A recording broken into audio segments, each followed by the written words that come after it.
verses 6 and 7. One of the issues that frequently arises in the partaking of the Lord's Supper or the communion is just that, the frequency. Some choose to partake weekly, some quarterly, and some yearly.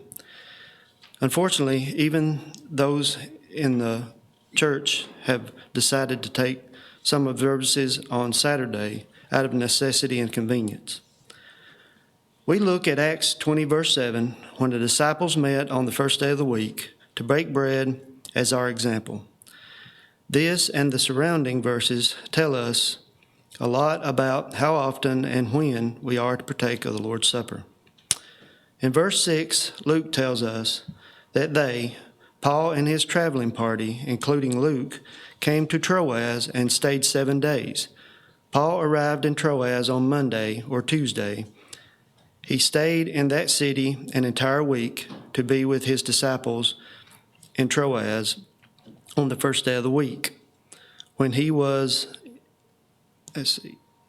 on the first day of the week, when he was in a hurry and even had to bypass what was arguably one of the most important cities in Asia Minor.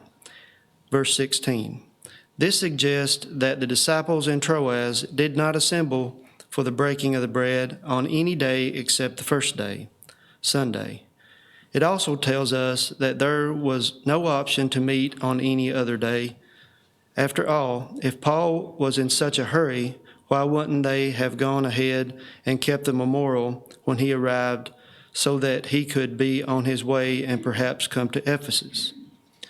The events also suggest that this was a known practice, perhaps even because it was the practice of every local group of God's people to meet on the first day of the Lord's Supper, for the Lord's Supper.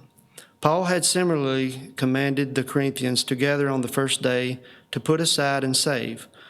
What a convenient time if they were already meeting for the breaking of bread. But why the first day of the week? The New Testament doesn't give us an explicit reason.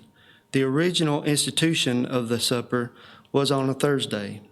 That said, the most likely inference is that the first day of the week was chosen because it was the day Christ arose from the dead. While the Lord's Supper is a memorial of our Savior's death, his death only means something because he arose. Please reflect on these things while we partake.